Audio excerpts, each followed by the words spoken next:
저는 오늘 본문의 말씀을 가지고 사도 바울의 신앙, 이런 제목으로 하나님 말씀을 증거하도록 하겠습니다. 우리가 신앙생활하는 가운데 좋은 모델을 정하는 것은 매우 중요한 일입니다. 왜냐하면 인간은 환경의 영향을 받기 때문입니다. 제가 보면 교회 새신자가 들어왔어요. 그런데 이 새신자가 좀 친하게 지내는 신앙의 동역자가 기도의 사람이에요. 늘 기도에 열심을 내면 그 기도하는 사람을 바라보고 기도하는데 따라다니고 하다 보면 어떻게 되죠? 기도파가 되는 거예요. 또 교회 왔는데 봉사를 열심히 하는 사람과 친하게 지냅니다. 그럼 그분들은 교회에 열심히 봉사를 하기 때문에 그 사람들과 교제하다 보면 봉사의 사람, 그리고 봉사에 불이 붙게 됩니다. 또 전도에 열심히 있는 사람과 함께 하게 되면 늘 전도하러 따라다니고, 그러다 보면 전도의 사람, 그리고 성령의 사람이 되게 되는 것이죠. 반대로 교회 안에도 보면 부정적인 사람이 있어요. 만나면 남 험담하고 남에 대해서 안 좋은 얘기하는 사람들이 있습니다. 그런 사람들과 만나서 계속 교회에 대해 안 좋은 얘기를 들으면 어떻게 될까요? 나 즉시 부정적인 사람이 될 가능성이 높다는 거예요. 그래서 우리가 신앙생활을 할 때 좋은 신앙의 모델을 정하고 그 신앙을 본받는 것이 굉장히 중요합니다. 우리의 최고의 신앙의 모델은 누구일까요? 바로 예수님입니다. 그리고 초대교회 성도들입니다. 저는 이 초대교회의 산증인이 사도 바울의 신앙을 모델로 제시하기를 원합니다. 물론 사도 바울의 신앙을 이 짧은 시간에 어떻게 다 얘기할 수 있겠습니까? 그렇지만 저는 오늘 본문을 통해서 세 가지만 살펴보려고 합니다. 첫 번째는 겸손의 신앙입니다. 오늘 본문 19절을 제가 읽도록 하겠습니다. 곧 모든 겸손과 눈물이며 유대인의 관계로 말미암아 당한 시험을 참고 주를 섬긴 것과, 여기 19절 상반절에 보면 곧 모든 겸손과, 그는 겸손한 사람이었다 하는 것을 알 수 있습니다. 오늘 본문은 바울이 3차 전도 여행을 마치고 예루살렘으로 상경하기 직전의 상황입니다. 바울은 밀레도 항에 도착하자마자 에베소 교회 장로들을 청하여 마지막 설교를 했습니다. 그 설교 내용 가운데 바울은 오직 겸손으로 행하였다고 고백하고 있습니다. 이 겸손이라는 단어는 타페이노프로시네스라는 단어인데 하나님 앞에서 굽실굽실하는 굴종의 자세를 의미한다는 것이죠. 다시 말하면 겸손은 무엇입니까? 하나님 앞에서 철저하게 굽실거리는 자라는 거예요. 바울은 어떤 사람입니까? 하나님 앞에서 철저하게 굽실거리는 자였음을 의미한다는 거예요. 사랑하는 성도 여러분, 우리는 하나님 앞에서 겸손해야 합니다. 성경에 보면 하나님은 교만한 자를 대적한다고 했어요. 하나님은 교만한 자를 용서하지 않습니다. 교만한 자는 깨트리시고 낮추십니다. 그런데 우리는 신앙생활하면서 종종 겸손을 혼돈할 때가 있습니다. 사람들이 볼 때는 참 겸손한 것 같은데 실제로 보면 교만한 자들이 생각보다 많습니다. 우리가 하는 겸손은 어떤 것이죠? 좀 유교적인 그런 겸손이 많아요. 뭘 하라 그러면 자꾸 거절하는 것이 겸손인 것처럼 생각하는 사람이 많아요. 예를 들면은 손님을 초청을 했어요. 음식을 상다리가 부러지도록 준비를 했어요. 그때 주인이 하는 얘기가 있죠. 차린 것은 없지만 많이 드십시오. 이게 뭐죠? 몸에 배어있는 유교적인 사고라는 거예요. 성경에서 말하는 겸손은 이런 것이 아닙니다. 성경에서 말하는 겸손은 하나님 앞에서 굽실거리는 거예요. 다시 말하면 하나님을 의지하고 하나님 앞에서 겸손한 것을 말한다는 거예요. 바울은 사람 앞에서는 당당했습니다. 감옥에 갇혀도, 그리고 매를 맞아도 두려워하지 않았습니다. 그리고 오히려 거리낌 없이 복음을 전했다고 했습니다. 이게 뭐죠? 이게 바로 겸손이라는 거예요. 성경에 보면 모세가 하나님께 부름받는 내용이 출애굽기 3장에 나옵니다. 하나님께서 모세를 부르십니다. 애굽에 가서 이스라엘 백성들을 출애굽을 시켜서 약속의 땅으로 데리고 가라는 거예요. 그때 모세가 어떻게 얘기합니까? 출애굽기 3장 11절에 모세가 하나님께 아뢰되 내가 누구이기에 바로에게 가며 이스라엘 자손을 애굽에서 인도하여 내리이까? 나는 이스라엘 자손을 애굽에서 인도할 자격이 안 된다는 거예요. 이게 굴종입니까? 아니잖아요. 하나님 앞에서 하나님이 주인이라면 시키면 아멘. 이게 겸손한 거 아니겠어요? 출애굽기 4장 10절도 제가 읽겠습니다. 모세가 여호와께 아뢰되 주여 오 주여 나는 본래 말을 잘하지 못하는 자니이다. 주께서 주의 종에게 명령하신 후에도 역시 그러하니 나는 입이 뻣뻣하고 혀가 둔한 자니이다. 모세가 못 가겠다고 하는 이유 중에 하나가 뭐죠? 자기는 말을 잘 하지 못한대요. 입이 뻣뻣하고 혀가 둔하다고 말을 하고 있습니다. 하나님이 뭐 모르십니까? 알잖아요. 하나님도 모세가 입이 뻣뻣한 거 알아요. 혀가 둔한 걸 알아요. 말을 잘 못하는 거 압니다. 그래도 하나님이 쓰시겠다는 거예요. 하나님이 쓰시겠다고 하면 두렵고 떨리는 마음으로 아멘 하는 거예요. 출애굽기 4장 13절입니다. 모세가 이르되 오 주여 보낼 만한 자를 보내소서. 하나님은 모세가 보낼 만한 자라고 하는데 모세는 아니라는 거예요. 하나님이 틀렸다는 겁니다. 이게 뭐죠? 이게 교만한 거예요. 그러자 하나님께서 뭐 어떻게 하십니까? 14절에 보면 여호와께서 모세를 향하여 노하여 이르시되 레위 사람 내 형 아론이 있지 아니하냐? 그가 말 잘하는 것을 내가 아노라. 그가 너를 만나러 나오나니 그가 너를 볼 때에 그의 마음에 기쁨이 있을 것이라. 여호와께서 모세를 향하여 노를 바라였다고 했습니다. 왜 노합니까? 교만하니까요. 하나님께서 너는 이스라엘의 지도자야 하면 아멘. 너는 비록 좀 말을 못한다고 하더라도 내가 너를 쓸 거야. 아멘 나와야 되는데 자꾸 핑계 대잖아요. 11절을 제가 읽도록 하겠습니다. 여호와께서 그에게 이르시되 누가 사람의 입을 지었느냐? 누가 말 못하는 자나 못 듣는 자나 눈 밝은 자나 맹인이 되게 하였느냐? 나 여호와가 아니냐? 걱정하지 말라는 거예요. 하나님께서 다 알아서 하신다는 거예요. 여러분, 우리가 겉으로 볼 때 모세는 우리 유교 문화인 우리 대한민국에서 볼 때는 굉장히 겸손한 사람 아닙니까? 하라 그러면 아이고 제가 부족했어요. 제가 말을 못했어요. 저보다 더 똑똑한 사람, 더 잘난 사람 많으니까 그분들을 쓰시는 게 낫지 않을까요? 얼마나 겸손해 보입니까? 하나님은 뭐라고 하십니까? 노하여 이르시되. 하나님 화내신다고요. 너 지금 그런 모습은 겸손한 모습 아니야. 너의 그런 모습은 교만한 모습이야 말하는 거예요. 정말 겸손한 모습은 다윗에게서 발견할 수 있습니다. 사무엘상 17장 26절 다윗이 곁에 서 있는 사람들에게 말하여 이르되 이 블레셋 사람을 죽여 이스라엘의 치욕을 제거하는 사람에게는 어떠한 대우를 하겠느냐? 이 할례받지 않은 블레셋 사람이 누구이기에 살아계시는 하나님의 군대를 모욕하겠느냐? 골리앗이라는 장군이 막 여호와를 욕하고 여호와의 군대를 막 욕하잖아요. 그랬더니 어떻게 합니까? 이 할례받지 않는 블레셋 사람이 누구에게 살아계신 하나님의 군대를 모욕하겠느냐 하고 자기가 싸우겠다고 하잖아요. 사무엘상 17장 32절도 제가 한번 읽어볼까요? 다윗이 사울에게 이르되 그로 말미암아 낙담하지 말 것이라. 주의 종이 가서 저 블레셋 사람과 싸우리이다 하니. 이제 10대예요. 저기는 키가 한 3m 되는 거인입니다. 그런데 왕에게 가서 뭐라고 합니까? 왕이시여 낙담하지 마십시오. 주의 종이 가서 저 블레셋 사람과 싸우리이다. 얼마나 교만해 보입니까? 다윗이 사람들에게 얘기하잖아요. 내가 골리앗과 싸우겠다. 그렇게 떠들어대니까 그의 형이 몇 명이 군대에 있었잖아요.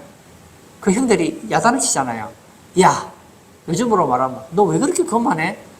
너 그렇게 잘났어? 왜 이렇게 철부지야? 왜 이렇게 잘난 척해? 그랬단 말이에요. 그런데 하나님이 보실 때 다윗은 잘난 척하는 게 아니에요. 교만한 게 아니에요. 겸손한 거라는 거예요. 바울은 어떻습니까? 바울은 사람들이 볼 때는 진짜 교만하게 보일 정도로 확신 있게 살았습니다. 그러나 하나님 앞에서는 달랐어요. 나는 날마다 죽노라. 오호라 나는 공고한 자로다. 기억하십시오. 인간 앞에서 겸손하게 보여도 그 내면에 하나님 앞에 굽실거림이 없으면 그것은 교만이라는 거예요. 하나님을 의지하십시오. 하나님께서 여러분을 사용하기를 원할 때 하나님을 의지하고 하나님께 굽실거리십시오. 저는 요즘에는 사극을 보지 않는데 예전에 사극을 보면 임금이 신하를 부르잖아요. 부르고는 이제 어명을 내리지 않습니까? 하라. 그러면 부족하지만 왕이 시키면 굽실거리잖아요. 신하들이 굽실굽실거리잖아요. 이게 뭐죠? 이게 바로 겸손이라는 거예요. 사실 하나님 우리 부족한 거 모르실까요? 다 아십니다. 근데 우리도 모세처럼 거절할 때가 많아요. 내가 누구이기에 교사를 하리까? 내가 누구이기에 사역장을 하겠습니까? 내가 누구이기에 주의 종을 할 수 있겠습니까? 내가 누구이기에? 이건 하나님 앞에서 겸손이 아니라는 거예요. 이건 자기의 약점만을 바라보고 있기 때문입니다. 기억하십시오. 우리는 못하지만 주님은 하십니다. 그러므로 내가 하지 않으면 안 되는 것 같은 착각을 버리십시오. 소년 다윗처럼 17장 35절에 다윗이 블레셋 사람에게 이르되 너는 칼과 창과 단창으로 내게 나아오거니와 나는 만군의 여호와의 이름 곧 내가 모욕하는 이스라엘 군대의 하나님의 이름으로 내게 나아가노라. 멋지지 않습니까? 하나님 의지하고 나아가시는 우리 성도님 되시기를 바랍니다. 이것이 바울의 겸손이었습니다. 저는 우리 모든 성도님들이 하나님 앞에서 굽실거리는 겸손한 자들이 다 되시기를 축복합니다. 두 번째, 눈물의 신앙입니다. 19절을 제가 다시 읽도록 하겠습니다. 곧 모든 겸손과 눈물이며 유대인의 관계로 말미암아 당한 시험을 참고 주를 섬긴 것과 사도 바울은 당대 최고의 지성인이었습니다. 세례 요한은 유대 산간 작은 지방에서 유년 시절을 보냈습니다. 그러나 바울은 달라요. 다소라는 길리기아의 가장 큰 도시에서 태어났습니다. 그 당시에 다소는 그리스 로마 문명이 꽃피운 도시로서 철학과 교육, 문학, 법학, 의학 등 다방면의 학문 분야에서 탁월한 수준에 이른 곳이었습니다. 그러므로 바울은 이런 환경에서 최고의 지성을 겸비한 자였습니다. 그런 그가 에베소 교회를 3년 동안 섬기면서 눈물로 섬겼다고 고백하고 있습니다. 여러분, 눈물이 무엇을 의미합니까? 하나님의 복음 확장을 위해서 흘린 눈물을 말하고 있는 거예요. 바울은 주님이 주신 사명을 눈물로 감당했다는 거예요. 저는 우리 성도님들도 주의 일을 감당할 때 눈물을 흘리시기를 바랍니다. 눈물에도 종류가 많잖아요. 슬퍼서 우는 눈물이 있고 괴로워서 우는 눈물이 있고 기뻐서 우는 눈물이 있습니다. 바울의 눈물은 영혼을 향한 눈물이었습니다. 하나님의 나라가 확장되기를 원하는 눈물이었습니다. 바울은 눈물이 없는 사람이었어요. 감옥에서도 울지 않았습니다. 매를 맞아도 울지 않았습니다. 그러나 한 영혼을 위해서는 눈물을 흘렸던 사람이에요. 사도행전 20장 31절 제가 읽겠습니다. 그러므로 여러분이 읽게요. 내가 3년이나 밤낮 쉬지 않고 눈물로 각 사람을 훈계하던 것을 기억하라. 바울은 에베소 교회에서 3년이나 밤낮 쉬지 않고 눈물로 사람을 훈계했다고 말하고 있습니다. 고린도서 2장 4절을 또 제가 읽겠습니다. 내가 마음에 큰 눌림과 걱정이 있어 많은 눈물로 너희에게 섰노니 이는 너희로 근심하게 하려 한 것이 아니요 오직 내가 너희를 향하여 넘치는 사랑이 있음을 너희로 알게 하려 함이라. 고린도 교회를 향해서 마음에 눌림과 걱정이 있어서 많은 눈물을 흘렸다고 했습니다. 그런 눈물로 글을 썼다는 거예요. 왜 눈물이 있습니까? 마음에 눌림과 걱정이 있었기 때문이에요. 그 영혼을 향한 애틋한 마음이 있었기 때문이 아닙니까? 빌립보서 3장 18절입니다. 내가 여러 번 너희에게 말하였거니와 이제도 눈물을 흘리며 말하노니 여러 사람들이 그리스도의 십자가의 원수로 행하느니라. 바울은 빌립보 교회를 생각하면서 눈물을 흘렸습니다. 왜 흘렸습니까? 이 빌립보 교회에 그리스도의 십자가의 원수가 들어왔기 때문입니다. 거짓 선생이 들어와서 복음을 변질시켰기 때문입니다. 그래서 어떻게 합니까? 눈물을 흘렸다잖아요. 한번 상식적으로 생각해 볼게요. 여러분 어떨 때 옵니까? 어떤 사람은 기뻐서 울지요. 어떤 사람은 슬퍼서 울지요. 뭐 다양한 이유로 울지요. 그러나 바울은 왜 울었겠습니까? 자기 힘으로 안 되기 때문에 울었던 거예요. 바울은 고린도 전서에 보면 힘이 떨었다 그런 얘기가 있어요. 바울은 여간에서 떠는 사람이 아니에요. 지성으로 떠는 사람이 아니고 환경으로 떠는 사람이 아니에요. 그런 감옥에 들어가서 떠는 사람이 아니었습니다. 근데 왜 떨었을까요? 내 힘으로는 안 되기 때문이에요. 왜 옵니까? 하나님, 제 영혼을 생각하면 하나님이 기뻐하는 사람이 되어야 되는데 내가 아무리 가르쳐도 안 되는 거예요. 기도해도 안 되는 거예요. 훈계해도 안 되는 거예요. 그러니까 뭐죠? 눈물 흘리는 거예요. 하나님의 일은 우리가 힘쓴다고 되는 게 아니에요. 바울이 학문이 부족했습니까? 노력이 부족했습니까? 아닙니다. 그러나 그는 눈물로 에베소 교회를 섬겼습니다. 눈물은 우리에게 한 가지를 가르쳐 줍니다. 나는 할 수 없다. 부모님이 자녀를 키우다가 울 때가 있잖아요. 왜 웁니까? 내가 자녀를 바로 기르고 싶은데 안 되는 거예요. 안 되는 거예요. 여러분 전도해 보십시오. 내 마음 같아서 다 예수 믿으면 좋지요. 근데 예수 믿습니까? 안 믿잖아요. 그러니까 뭐가 필요하죠? 눈물이 필요한 거예요. 혹시 여러분 가족 중에 속썩이는 사람이 있습니까? 혹시 믿지 않는 남편 때문에, 믿지 않는 자녀들 때문에, 그리고 교회는 다니는데 신앙이 형편없어서 속썩이는 자녀가 있습니까? 여러분의 신앙을 방해하는 남편이 있습니까? 여러분이 속한 곳에 여러분이 볼 때에 정말 안타까운 그런 사람이 있습니까? 그러면 눈물을 흘리자는 거예요.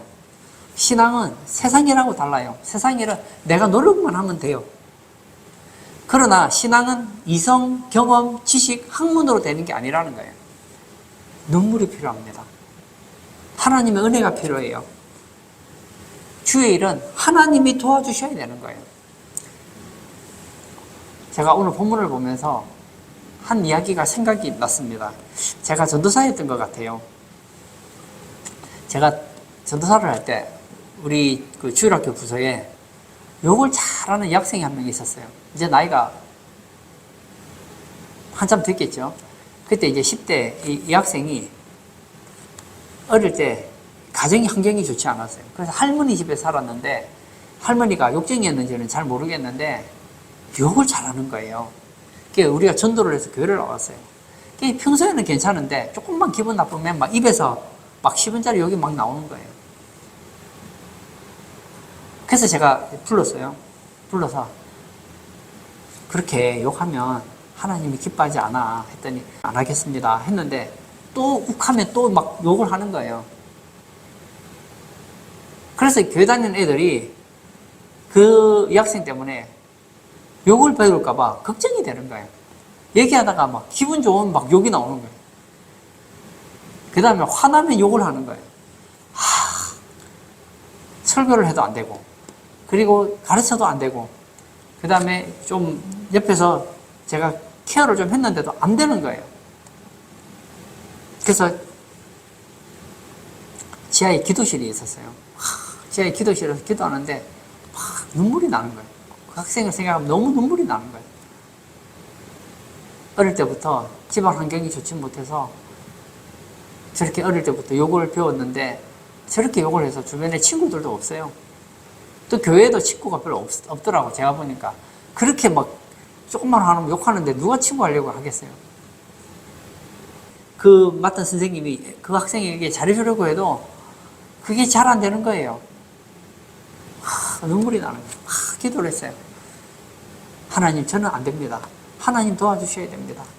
그렇게 시간이 지났어요. 언제부터인가 이 여학생이 욕을 안 하는 거예요. 욕을 안 하는 거예요. 그리고 또 생각이 하나 나네요. 이 학생 이름 밝혀도 될 것 같아요. 임성환이라는 학생이 있었어요. 이 학생이 또 성격이 또 장난이 아니에요. 그래서 집에서 교회는 다니는데 이 동생이랑 같이 다니는데 이 오빠가 이게 성격이 장난이 아닌 거예요. 덩치도 뚱뚱해가지고 힘이 세요. 그래서 막 말하는 동생도 때리고 교회에서 얘가 지나가면 막 호기가 갈라지는 거예요. 엄마가 막 그 학생 때문에 속이 상하는 거예요. 그래서 저보고 부탁을 하더라고요. 우리 아들 좀 신앙생활 잘하게 좀 도와주세요. 공부는 잘해요. 머리는 좋아서. 공부는 잘하는데 이 성격이 안 좋은 거예요. 그 이제 성경학교를 하게 됐어요. 여름 성경학교를 이제 수련회를 떠났잖아요. 수련회를 떠났어요. 떠나서 하는데 그 학생 보니까 너무 가슴이 아픈 거예요. 그래서 제가 그 기도할 때 그 학생 앞에 무릎을 꿇고 막 걔를 끌어안고 기도하는데 막 가슴이 불이 타는 거예요. 그래서 막 펑펑 울었어요. 그렇게 저도 눈물이 별로 없는 사람인데 걔를 생각하니까 너무 마음이 아파서 막 갑자기 왜 그런지 막 걔를 끌어안고 막 울었어요. 근데 이게 웬일입니까? 내가 막 울고 있는데 걔도 울고 있는 거예요. 내가 울어서 울었는지 하나님 역사하셔서 울었는지는 잘 모르겠는데 이 학생도 막 팍팍 눈물을 흘리는 거예요. 그 수련회가 끝났어요. 이게 웬일이에요? 예배 시간 되면 늘 늦고 예배 시간에 딴짓하고 집에 가면 동생 때리고 엄마 괴롭히고 이러는 아들이 갑자기 변한 거예요. 제가 한 번은 교회에서 봤더니 말이 안 돼요. 자기 여동생한테 맞고 있는 거예요. 때리는데 하지마 하면서 맞고 있는 거예요. 완전 순둥이가 된 거예요. 그리고 주일학교 예배도 얼마나 드리고 성경 공부도 얼마나 열심히 하는지. 그래서 얘가 공부는 잘하니까 성경 고사대회 나가서 1등하고 총회에서 하는 전국 성경 고사대회도 나가서 입상했던 적이 있었거든요. 그 학부모님이 저한테 너무 고맙다고 했던 기억이 나요. 맞습니다. 솔직히 제가 잘났습니까? 아니잖아요. 내가 그 학생의 마음을 어떻게 바꾸겠습니까? 부모도 못 바꾸는데 일주일에 한 번 만나는 제가 무슨 수로 그 학생을 바꾸겠어요? 눈물이에요, 눈물. 여러분, 눈물로 씨를 뿌리는 자는 기쁨으로 단을 거둡니다. 새찬송가 143장 웬 말인가 날 위하여 5절 가사를 제가 읽겠습니다. 늘 울어도 눈물로서 못 갚을 줄 알아 몸 밖에 드릴 것 없어 이 몸 바칩니다. 아멘이죠. 늘 울어도 눈물로서 못 갚을 줄 알아 몸 밖에 드릴 것 없어 이 몸 바칩니다. 여러분, 늘 울어도 부족한 거예요. 여러분의 신앙 때문에 우십시오. 여러분의 가족의 신앙 때문에 우십시오. 믿지 않는 이웃을 위해서 눈물을 흘리십시오. 그러면 여러분은 그 사람을 바꾸지 못해도 하나님이 그 사람을 바꾸신단 말이에요. 오늘 예배 참석하신 사랑하는 성도님, 바울은 어떤 사람이었습니까? 그는 겸손의 사람이었을 뿐만 아니라 눈물의 신앙이 있는 사람이었어요. 저는 우리 성도님들에게 겸손이 있기를 바랍니다. 하나님께 굽실굽실하는 그런 신앙 말이에요. 그리고 여러분이 실력으로 안 되는 것을 알고 눈물 흘리면서 하나님의 일을 하시는 그런 성도님 다 되시기를 축복합니다. 세 번째, 시험을 참고 주를 섬기는 신앙이었습니다. 9절을 제가 또 읽도록 하겠습니다. 곧 모든 겸손과 눈물이며 유대인의 간계로 말미암아 당한 시험을 참고 주를 섬긴 것과 19절 하반절에 보면 시험을 참고 주를 섬긴 것과 이렇게 나와 있습니다. 무슨 얘기일까요? 주를 섬기는데 꼭 좋아서만 섬긴 건 아니라는 거예요. 시험을 참으면서 섬겼다는 거예요. 바울은 사역 가운데 여러 가지 시험들이 있었습니다. 어떤 경우에는 복음 때문에 당하는 시험이 있었습니다. 그러나 바울은 그런 것들 때문에 복음 전하는 일을 포기해 본 적이 없습니다. 오늘 복음 부분에서 바울은 에베소 교회의 사역을 유언 형식으로 권면하고 자신은 끝까지 시험을 참고 주를 섬겼다고 고백하고 있습니다. 시험을 참고 주를 섬긴다는 것은 인내의 신앙을 의미합니다. 바울은 인내를 가지고 주의 사명을 감당했다는 거예요. 주의 길은 십자가의 길입니다. 우리를 가리켜 그리스도인이라고 하죠. 예수님이 어떻게 사역을 감당했습니까? 십자가를 지고 사역을 감당했잖아요. 십자가는 뭐죠? 고난이에요. 인내가 필요하단 말이에요. 우리의 신앙은 아스팔트의 길만은 아니에요. 때로는 외롭고, 때로는 고독하고, 때로는 포기하고 싶을 때도 있습니다. 그러나 끝까지 시험을 참고 주님을 섬겨야 된다는 거예요. 농부가 농사를 지을 때를 한번 생각해 보세요. 씨를 뿌립니다. 그러면 싹이 나고 열매가 날 때까지 모진 비바람을 이기고 얼마나 고생해서 추수를 합니까? 생명을 위해 심는 것은 바로 이와 같다는 거예요. 예수님께서 말씀하시기를 주님을 위해서 냉수한 그릇이라도 대접을 하는 자는 반드시 갚아주신다고 하지 않습니까?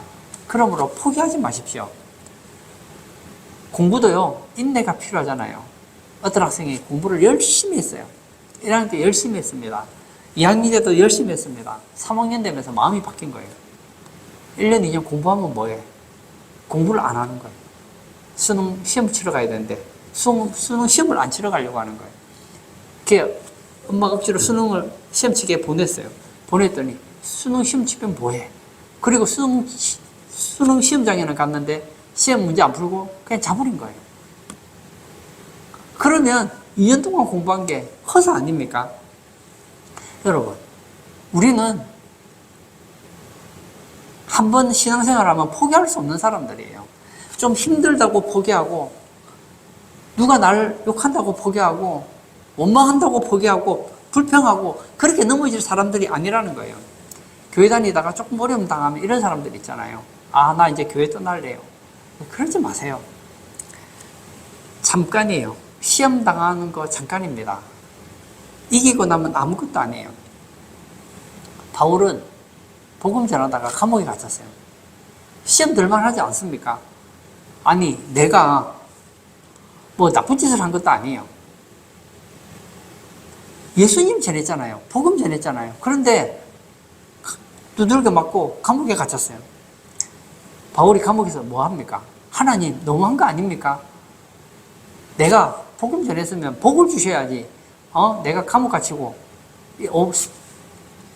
쇠사슬에 차여가지고 이제 뭐 하는 겁니까? 하고 원망할 수도 있잖아요. 근데 바울과 실라가 감옥에서 어떻게 합니까? 찬송하고 기도하잖아요. 원망 불평하지 않았습니다. 그러자 웅문이 열리잖아요. 그 결과 어떤 일이 생겼습니까? 그 간수, 감옥을 지키던 간수가 예수를 믿게 되잖아요.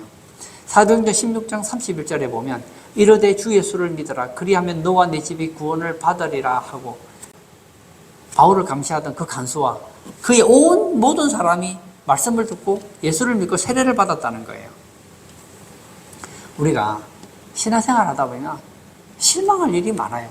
주일학교 교사들 보세요. 내가 애들한테 간식 사줘, 걔를 위해 기도해줘, 그 다음에 사랑으로 베풀었어요.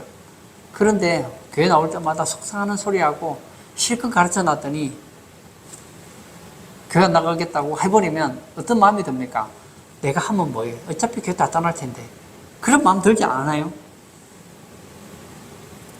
그때 시험을 참고 주를 섬겨야 된다는 거예요. 제가 모 교회 오 장로님 이야기가 참 은혜가 됐습니다. 어떤 한 교회 여집사님이 굉장히 신앙이 좋았어요. 근데 남편은 신앙이 형편없는 거예요. 교회는 나와도 술을 못 굽고 방황을 합니다. 근데 하루는 이 여집사님이 목사님을 찾아옵니다. 뭐 그러면 안 되는데 너무 어려우니까 목사님 100만 원만 빌려주세요. 제가 길거리에서 떡 장사를 좀 하겠습니다. 목사님이 보니까 너무 어렵고 힘들어요. 그래서 100만 원을 빌려줍니다. 빌려준 게 아니죠. 그냥 줬어요. 근데 그 일을 계기로 해서 떡집을 했는데 떡 장사가 너무 잘 되는 거예요. 그래서 한 달 뒤에 100만 원을 갚았어요. 그리고 11조 엄청나게 불어났어요. 부부가 얼마나 신났는지 몰라요. 근데 좀 잘 되니까 어떤 일이 생겼느냐. 나중에는 장로님이 됐지만 이 오승도가 남편이죠. 더 허람방탕해지는 거예요. 하나님이 은혜를 베푸시면 신앙생활을 잘할 줄 알았더니 더 허람방탕해서 더 교회 안 나오는 거예요. 아내도 교회 못 가게 하고. 그러던 어느 날 여집사님이 2층에서 떨어져서 팔이 부러집니다. 그리고 남편도 다쳤습니다. 그래서 둘 다 병원에 6개월 이상 머물러 있게 됩니다. 근데 보세요. 떡을 만들려면 손이 건강해야 되는데 둘 다 팔을 다쳤으니까 떡집을 할 수 없잖아요. 그래서 떡집을 팔았습니다. 또 여집사님이 하나님을 붙잡습니다. 신앙을 포기하지 않아요. 깁스하고 새벽 기도를 나옵니다. 그리고 6개월 후에 공업사를 인수하게 됩니다. 남편도 그때 정신을 차리고 이제 하나님 앞에서 진짜 신앙생활을 잘하게 됩니다. 그래서 나중에 장로님이 돼요. 여러분, 교회 이런 일이 한두 번이겠습니까? 아무리 신앙으로 해도 안 될 때가 있단 말이에요. 아무리 겸손으로 권면해도 안 되고 눈물을 흘려도 안 될 때가 있어요. 그때 우리에게 필요한 것이 무엇입니까? 시험을 참고 주를 섬기는 거예요. 여러분의 인생에 고난이 찾아올 때 이것은 변장된 복이라는 것을 기억하시기를 바랍니다. 지금 당장 그 고난 자체는 좋은 게 아니지만 그 고난을 이겨내면 하나님의 상이 있습니다. 마태복음 5장 11절에 이런 말씀이 있죠. 나로 말미암아 너희를 욕하고 박해하고 거짓으로 너희를 거슬러 모든 악한 말을 할 때에는 너희에게 복이 있나니. 우리가 신앙생활을 잘하면 좋은 일만 있는 거 아닙니다. 어떤 경우 욕을 먹기도 하고 박해를 당하기도 하고 거짓으로 악한 말을 들을 때도 있습니다. 그때 어떤 사람은 시험에 들어요. 예수 믿으면 뭐해? 예수 믿고 신앙생활을 잘했더니 사람들이 나를 욕하는데, 오히려 사람들이 나를 박해하는데, 오히려 사람들이 거짓으로 나를 악한 말을 하는데,